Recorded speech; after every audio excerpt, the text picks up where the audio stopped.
Tout récemment, en Italie du Nord, un jeune Italien, qui apparemment faisait un jogging, a été attaqué par un ours et en est mort. Ce qui pourrait sembler être un très triste fait divers est en réalité une histoire dramatique très riche de sens. La première question que l'on peut se poser coule de source. Est-il intelligent d'implanter et de laisser prospérer des animaux dont nous savons qu'ils sont très dangereux pour l'homme ? Cette idéologie écolo-bobo, qui consiste à dire que tout animal doit pouvoir cohabiter avec tout homme, a une conséquence immédiate et directe, la mort du jeune Italien. Nous pourrions raisonner de la même façon pour l'implantation de loups dans les Alpes ou dans les Pyrénées. Les loups ont actuellement tendance à proliférer en France et pour les mêmes raisons idéologiques écolo-bobo, nous nous préparons à des accidents graves. Un éleveur de moutons dans les Alpes me disait récemment qu'un certain nombre de ces bêtes avaient été dévorées par des loups et qu'il ne sortait plus de sa ferme la nuit par sécurité. La seconde question concerne la déclaration qu'a faite Madame le ministre italien de l'écologie, qui a trouvé très subtil de déclarer que l'ours qui avait tué le jeune homme était écoutez-moi bien, un individu a priori pacifique. Dans le langage courant, un individu est évidemment une personne dotée d'un corps, d'un cœur, d'un esprit, d'une âme. Lorsque Madame le ministre parle de l'ours en tant qu'individu, l'expression employée est lourde de sens. Le jeune Italien qui est mort est un individu, l'ours qui l'a attaqué est lui aussi un individu. Il s'agit donc d'un problème entre deux individus. Madame le ministre doit même sans doute penser que si l'ours est identifié, il faudra le traîner au tribunal et s'il est condamné, il faudra lui laisser la possibilité de faire appel à sa condamnation. Pauvre nounours va. Il est à noter d'ailleurs que la compassion de Madame le ministre envers le malheureux jeune homme s'est exprimée de façon pour le moins minimaliste, pour ne pas dire inexistante. Le gros nounours avant tout. Cette triste affaire démontre à quel point les élites écolo-bobos qui affirment du matin au soir et du soir au matin qu'ils veulent sauver la planète méprisent profondément l'homme qui habite cette fameuse planète. Planète qui est faite pour lui et non l'inverse. L'idéologie écolo-bobo, enfoncée à longueur d'année dans les petites têtes des jeunes générations, pourrait nous promettre un monde bien compliqué tout au long du siècle, sauf si la résistance triomphe de ce fléau. Je vous souhaite une très bonne soirée.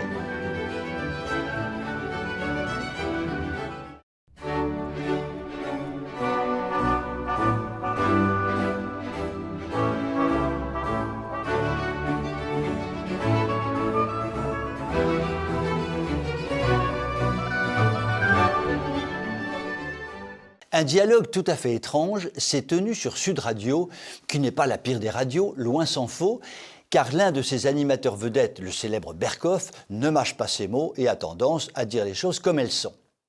Ce dialogue concerne un autre journaliste vedette, le non moins célèbre Bourdin, qui a rejoint Sud Radio après avoir été remercié par RTL pour une sombre affaire de harcèlement présumé.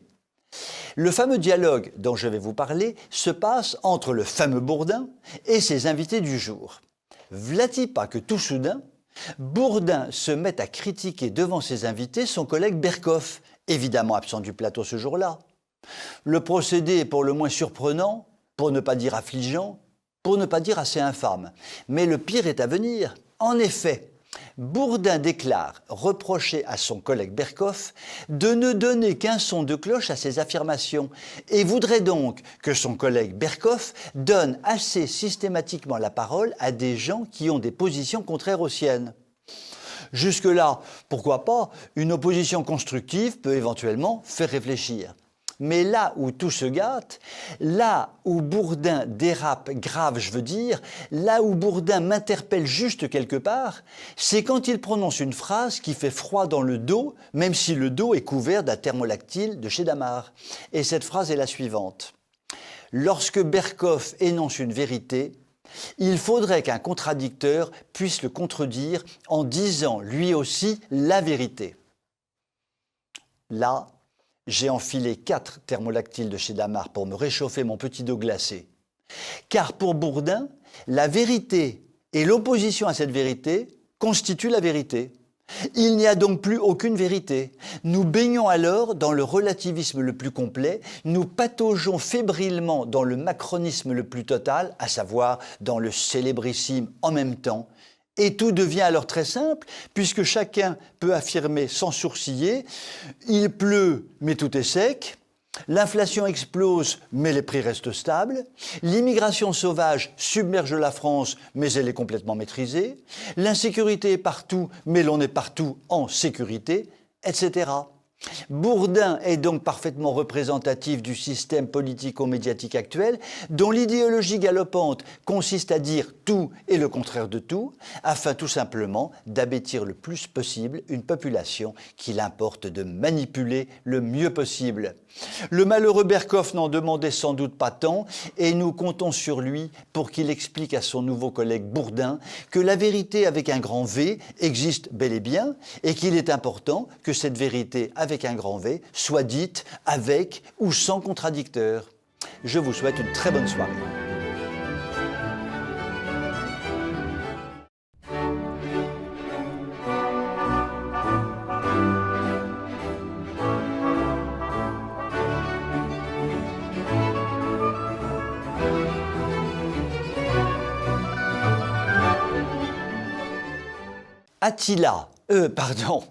Attali, enfin honnêtement c'est un peu la même chose. Attali donc a encore frappé. Et là, il n'y est pas allé de main morte, il a vraiment frappé très fort, il a cogné comme une brute sauvage. Ainsi, le Jaco nous annonce une crise financière mondiale comme on n'en a jamais vu, un véritable ouragan détruisant tout sur son passage, un effroyable tsunami qui emportera tout, tourne-tout-tout, chapeau pointou. Question complémentaire. Oui, mon Jaco Attali, nous avons compris, mais quand?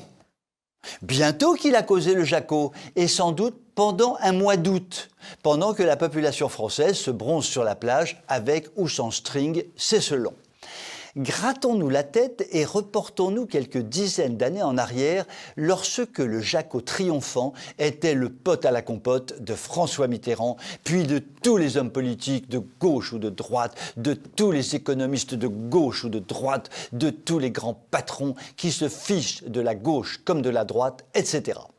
Donc, depuis des dizaines d'années, le Jaco Attali, je n'y arriverai pas. Donc, le Jaco Attali expliquait 360 jours par an au monde politico-médiatique que la mondialisation heureuse, se traduisant par la créolisation du monde, transformant le monde en un petit village chaleureux, aboutirait mécaniquement à ce que la planète devienne riche, puissante et apaisée. Jaco le gourou était regardé avec des yeux de merlan frit par les élites occidentales qui buvaient ses paroles comme du petit lait de brebis écologique. Mais le Jaco a compris que ces délires n'étaient que pur délire et que le monde village aujourd'hui n'était ni riche ni apaisé. En clair, le Jaco avait dérapé grave sur toute la ligne. Qu'à cela ne tienne, s'est dit le Jaco, rien de ce que j'ai annoncé sur le plan économique ne se produit, et je vais donc dire le contraire de ce que j'avais dit à l'époque. Et moi, le Jaco, je dis et je proclame désormais la mondialisation heureuse, se traduisant par un monde devenu un village apaisé, va engendrer très bientôt une gigantesque crise financière et donc économique, et donc sociale, et donc politique, et donc morale. Un bon gros tsunami mondial comme on les aime. Lorsque cela se produira, le monde politico-médiatique regardera Jaco Attila avec des yeux qui seront toujours des yeux de merlan frit, en disant partout, urbi et torbi, que le Jaco était le roi, l'empereur, le dieu de la prévision. Décidément, nous avons le roi, l'empereur et le dieu que nous méritons. Je vous souhaite une très bonne soirée.